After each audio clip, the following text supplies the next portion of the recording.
जब भी हमारी जिंदगी में कोई परेशानी आती है, कोई दुख आता है, तो हमारा सारा ध्यान उस एक परेशानी पे लग जाता है, उस एक दुख पे लग जाता है।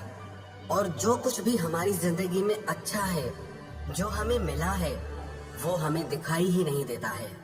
आपने कभी गौर किया, आपको जो 10 लोग प्यार करते हैं, वो उतना ज्यादा दिमाग में नहीं आते जितना एक इंसान जो आपको परेशान करता है, दुखी करता है, वो ध्यान में आता है। 10 लोगों ने आपके बारे में अच्छी बातें कही, वो आप जल्दी भूल जाते हैं, लेकिन किसी एक ने आपके लिए बहुत गलत शब्द बोल दिए, वो आप कभी भूल नहीं पाते। हमारा स्वभाव ऐसा ही है कि जिंदगी में जो कुछ भी अच्छा है उसकी तरफ ध्यान बहुत कम जाता है, और जो कुछ भी थोड़ा सा गलत है, बुरा है, उस पे हमारा ध्यान बहुत ज्यादा जाता है। आज हम बात करेंगे ऐसी 3 कहानियों की जो आपके बुरे वक्त में, जो आपके मुश्किल वक्त में, हर तकलीफ के समय में आपको हिम्मत देंगी, आपको ताकत देंगी और आपको जिंदगी में आगे बढ़ने की एक प्रेरणा देंगी। सबसे पहली कहानी, एक राजा का फलों का बहुत बड़ा बगीचा था। उसमें तरह तरह के फल थे और उस बगीचे की देखरेख एक किसान अपने परिवार के साथ करता था। वो किसान हर दिन बगीचे के ताजे फल लेकर राजा के राजमहल में जाता था। एक दिन किसान ने पेड़ों पर देखा नारियल, अमरूद, बेर और अंगूर पककर तैयार हो गए हैं। किसान सोचने लगा, आज कौन सा फल महाराज के लिए लेकर जाऊं। फिर उसे लगा कि अंगूर अच्छी तरह पककर तैयार हो गए, क्यों ना आज मैं महाराज के लिए अंगूर ही लेकर जाऊं। इसीलिए उसने अंगूरों से एक टोकरी भर ली और राजा को देने के लिए निकल पड़ा। किसान राजमहल में पहुंचा। राजा किसी दूसरे ख्याल में खोया हुआ था और बहुत नाराज भी लग रहा था। किसान रोज की तरह वो मीठे रसीले अंगूरों की टोकरी राजा के सामने लेकर आया और खुद थोड़ी दूर पर बैठ गया। अब राजा उसी ख्यालों में टोकरी में से अंगूर उठाता, एक खुद खाता और एक खींचकर किसान के माथे पे निशाना बनाकर फेंकता। राजा का अंगूर जब भी किसान के माथे पर लगता तो वो कहता कि बहुत ही अच्छा हुआ, परमात्मा बहुत दयालु है। राजा फिर जोर से अंगूर फेंकता, किसान फिर वही कहता कि बहुत अच्छा हुआ, परमात्मा बहुत दयालु है। थोड़ी देर बाद राजा को एहसास हुआ कि वो क्या कर रहा है और किसान का प्रत्युत्तर क्या आ रहा है। वो संभल कर बैठा। उसने किसान से पूछा, मैं तुझे बार बार अंगूर मार रहा हूँ और ये अंगूर तुझे लग भी रहे हैं, फिर भी तू बार बार ये कह रहा है कि बहुत अच्छा हुआ, परमात्मा बहुत दयालु है। किसान ने हाथ जोड़कर बोला, महाराज, आज बाग में नारियल, बेर और अमरूद भी तैयार थे, पर पता नहीं क्यों मुझे ये लगा कि मैं आपके लिए अंगूर लेकर चलूं। लाने को तो मैं नारियल, अमरूद और बेर भी ला सकता था, पर मैं अंगूर लेकर आया। यदि अंगूर की जगह नारियल, बेर या बड़े बड़े अमरूद रखे होते तो आज मेरा क्या हाल होता। इसीलिए मैं बार बार यही कह रहा हूँ कि बहुत अच्छा हुआ, परमात्मा बहुत दयालु है। ये कहानी हमारी जिंदगी से ही जुड़ी है। कई बार हमारी जिंदगी में छोटी छोटी मुसीबतें आकर हमें बहुत बड़ी मुसीबतों से बचा लेती हैं, लेकिन हम उस बात को समझ नहीं पाते हैं। हम सोचते हैं कि मेरे साथ ही ऐसा क्यों हुआ, मेरा क्या कसूर है। लेकिन अगर हम अपने हर दुख को, हर तकलीफ को गहराई से देखेंगे तो हमें ये लगेगा कि हम कई बार कितनी बड़ी मुसीबतों से बच जाते हैं। कई बार जो चीज हमें दुख लगती है, तकलीफ लगती है, भविष्य में जाकर पता चलता है कि अगर वो चीज हमारे साथ ना होती तो आज हमारी जिंदगी इतनी अच्छी नहीं होती। दुख भले ही हमें अच्छे ना लगते हों, लेकिन कई बार ये दुख हमारे लिए बहुत अच्छा कर जाते हैं। ये जरूरी नहीं कि हर अच्छी चीज हमारे लिए सही हो, और ये भी जरूरी नहीं कि जो चीज हमें दुख दे रही है, तकलीफ दे रही है, वो हमारे लिए गलत हो। तो जब भी आपकी जिंदगी में कोई परेशानी या तकलीफ आए तो आप एक बार ये जरूर सोचना कि ये दुख और परेशानी आपको किसी बड़ी मुसीबत से बचाने के लिए आए हैं। और दूसरी कहानी, एक बार एक आदमी रास्ते से कहीं जा रहा था। रास्ते में उसने एक बहुत बड़ा हाथी देखा जो बहुत ही विशालकाय था, लेकिन इतना ताकतवर होने के बाद भी वो एक कमजोर सी रस्सी से बंधा हुआ था। वो आदमी ये देखकर अचानक से वहां रुक गया। उसे देखकर वो बहुत ही आश्चर्य करने लगा कि कैसे इतना बड़ा हाथी एक कमजोर रस्सी से बंधा हुआ है। जबकि हाथी में इतनी शक्ति होती है कि वो बड़े से बड़े पेड़ों और चट्टानों को भी हिला सकता है।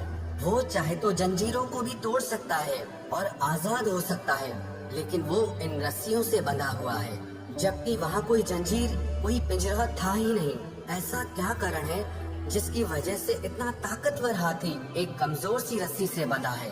फिर वो व्यक्ति उस हाथी के महावत के पास आया और उससे पूछने लगा कि इतना ताकतवर हाथी जो इस छोटी सी रस्सी को एक सेकंड में तोड़ सकता है, ऐसा क्या कारण है जो ये हाथी इस रस्सी से बंधा हुआ है? उस आदमी की बात सुनकर वो महावत कहने लगा, जब ये हाथी बहुत छोटा था तब मैं इसे इसी रस्सी के सहारे बांध देता था, और उस समय ये रस्सी इतनी मजबूत थी कि इसको तोड़ पाना इसके लिए बहुत ही मुश्किल था। उस समय इसने उस रस्सी को तोड़ने की बहुत कोशिश की। इसे बहुत चोट भी लगती थी, पैरों से खून भी निकलता था, लेकिन ये रस्सी को कभी तोड़ नहीं पाता था। और काफी बार प्रयास करने के बाद भी जब ये असफल हो गया तो इसने हार मान ली और रस्सी को तोड़ना इसे असंभव लगता है। धीरे धीरे जब ये बड़ा हुआ, इसे अभी भी यही लगता है कि ये रस्सी इससे नहीं टूट सकती, और उसकी वजह से ये इसे तोड़ने की कोशिश भी नहीं करता है। हालांकि ये चाहे तो किसी भी समय रस्सी को तोड़कर अपने आप को बंधनों से मुक्त कर सकता है, लेकिन अपने बचपन की हार को ये जीवन की हार मानकर बैठ गया है और अब कोई कोशिश ही नहीं करता है, और उसकी वजह से ये एक कमजोर सी रस्सी से भी हार गया है। ये कहानी भी हमारी ही जिंदगी की है। हमारी जिंदगी में जब कोई दुख आता है, कोई परेशानी आती है, कोई तकलीफ आती है, हम उससे इतना ज्यादा हार जाते हैं, इतना ज्यादा डर जाते हैं कि दोबारा उससे करने की कोशिश ही नहीं करते। वास्तविकता में हमारे दुख भी इतने शक्तिशाली नहीं है, इतने बड़े नहीं है, लेकिन जो हमने दुखों से हार मान ली है, खुद को उन दुखों के आगे कमजोर बना दिया है, उसकी वजह से वो दुख हम पर हावी हो जाते हैं, हमें बहुत बड़े लगने लगते हैं। तो जिंदगी में जब भी दुख आए ना, तो उसके आगे घुटने कभी मत टेकना, उससे हार कभी मत मानना, क्योंकि जो दुखों से हार जाता है ना, वो जिंदगी से ही हार जाता है, और जो दुखों से लड़ता है वही दुखों से जीतता है, और जो दुखों से जीत जाता है ना, वो जिंदगी में सब कुछ जीत जाता है। और तीसरी कहानी, एक बार एक प्रसिद्ध वक्ता किसी शहर में आया हुआ था और सैकड़ों लोग उस वक्ता को सुनने आए थे। उस वक्ता ने अपने सारे दर्शकों के सामने एक $100 का नोट निकाला। उसने उस डॉलर के नोट को हाथ में दिखाते हुए सभी दर्शकों से पूछा, कौन कौन इस नोट को पाना चाहता है? लगभग सभी ने हाँ में जवाब दिया। मैं आप में से एक को ही ये नोट दूंगा। ऐसा कहकर उसने उस नोट को मोड़ दिया, और अब उसने दोबारा पूछा, क्या अब भी कोई इस नोट को पाना चाहता है? तो लगभग सभी ने हाथ खड़े कर दिए। उसने फिर उस नोट को लेकर अपने जूतों से अच्छे से रगड़ दिया और उस नोट को मरोड़ भी दिया। उसने फिर उस नोट को हाथ में उठाया और दोबारा भीड़ से पूछने लगा, क्या अब भी तुम इस नोट को पाना चाहते हो? क्योंकि ये नोट अब गंदा हो चुका है, मरोड़ा जा चुका है। लेकिन अभी भी लगभग सभी ने अपने हाथ ऊपर कर दिए।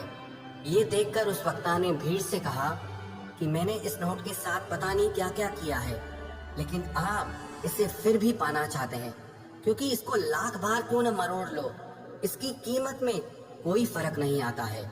इसकी कीमत अभी भी $100 ही है। ये कहानी भी हमारी ही जिंदगी से जुड़ी है।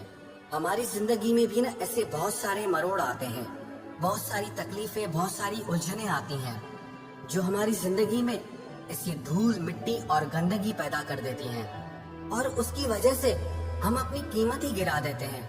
हमें लगता है हमारे अंदर तो कुछ है ही नहीं, कोई ताकत ही नहीं है, कोई हिम्मत ही नहीं है, हम हिम्मत ही हार जाते हैं। लेकिन इससे कोई फर्क नहीं पड़ता कि आपकी जिंदगी में कितनी परेशानियां हैं, कितने दुख हैं, आपकी कीमत वही रहती है।